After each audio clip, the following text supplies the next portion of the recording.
समाज की तरक्की का असली मतलब क्या है? सिर्फ पैसा, बड़ी बड़ी बिल्डिंग्स और टेक्नोलॉजी, या फिर इसका कोई गहरा, कोई आध्यात्मिक मतलब भी है? आज हम स्वामी श्री सदाशिव के एक बहुत ही दिलचस्प दार्शनिक पाठ को समझने की कोशिश करेंगे।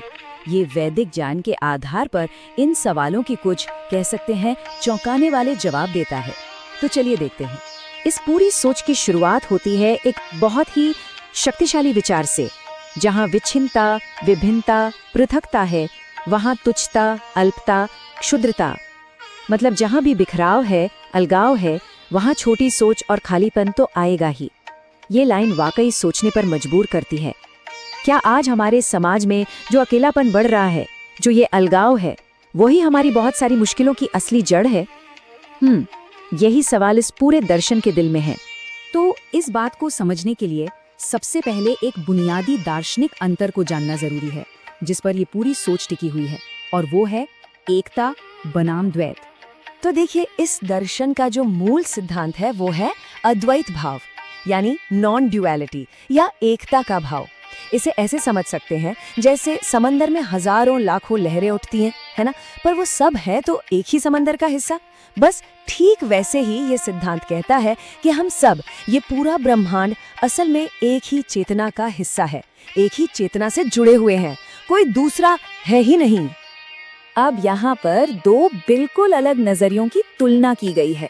एक तरफ है वैदिक अद्वैत, जो कहता है कि जब सब एक हैं तो सबसे प्रेम करना स्वाभाविक है। वहीं दूसरी तरफ द्वैत का विचार है, जो मैं और तुम के बीच एक लकीर खींच देता है, मतलब बनाने वाला अलग और उसकी बनाई हुई दुनिया अलग।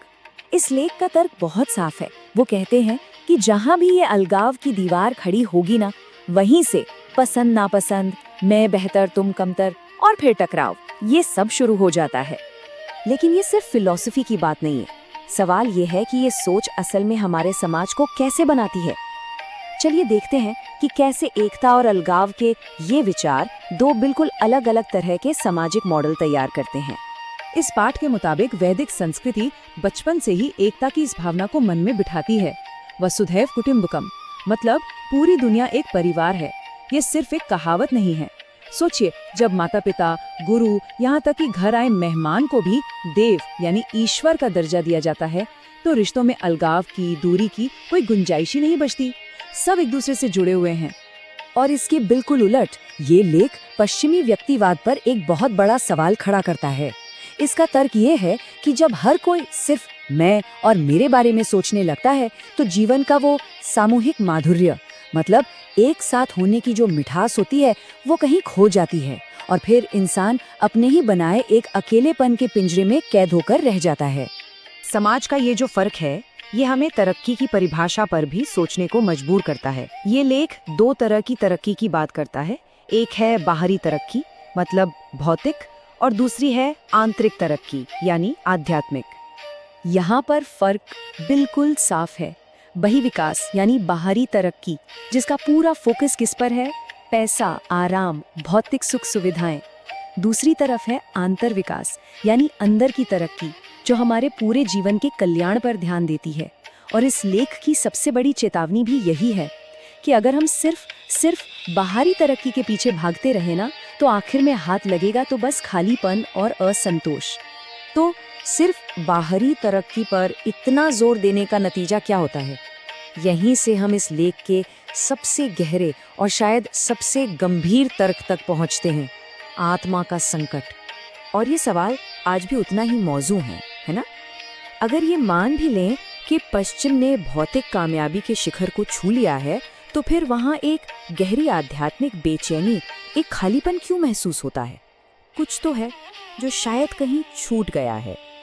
अब इस सवाल का जवाब देने के लिए ये लेख एक बहुत ही कह सकते हैं अनोखा सिद्धांत सामने रखता है। इसके मुताबिक प्राचीन भारत के योग भ्रष्ट, मतलब वो योगी जिनकी आध्यात्मिक साधना किसी वजह से अधूरी रह गई थी, उन्हीं आत्माओं ने पश्चिम में वैज्ञानिकों के रूप में फिर से जन्म लिया। लेख का मानना है कि उनकी जो वो अधूरी आध्यात्मिक ऊर्जा थी, वही वैज्ञानिक खोजों के जुनून के रूप में बाहर निकली। और अब इस लेख का तर्क है कि ये चक्र पूरा हो रहा है। पश्चिम में जन्मी इन आत्माओं ने भौतिक सुख की हर सीमा को छू लिया है, उसे जी लिया है। अब जब भौतिकता से मन एक तरह से भर चुका है, तो वे अनजाने में ही अपनी आत्मा की प्यास बुझाने के लिए, आध्यात्मिक मार्गदर्शन के लिए वापस भारत की तरफ देख रही हैं। तो सवाल उठता है कि इस वैश्विक आध्यात्मिक प्यास को बुझाने में भारत की भूमिका क्या हो सकती है। यहीं पर ये लेख भारत के लिए एक समाधान और एक तरह का वैश्विक आह्वान पेश करता है। ये जो संदेश है, ये इस पूरे लेख का सार है, उसका दिल है। ये कहता है कि भारत की महानता पश्चिम की भौतिकवादी संस्कृति की आंख बंद करके नकल करने में नहीं है, बल्कि अपने उस अनूठी, उस गहरी आध्यात्मिक विरासत को फिर से जगाने और अपनाने में है। और इसके लिए ये लेख एक 4 कदमों का रोड मैप भी देता है। पहला कदम, जागो। भारत को उठकर अपने खास आध्यात्मिक मकसद को पहचानना होगा। दूसरा, पुनर्जीवित करो। नकल करना बंद करके अपनी वैदिक संस्कृति को फिर से स्थापित करो। तीसरा, तैयार करो। विवेकानंद और श्री अरबिंदो जैसे नए आध्यात्मिक नेता तैयार करो। और चौथा और सबसे जरूरी, मार्गदर्शन करो।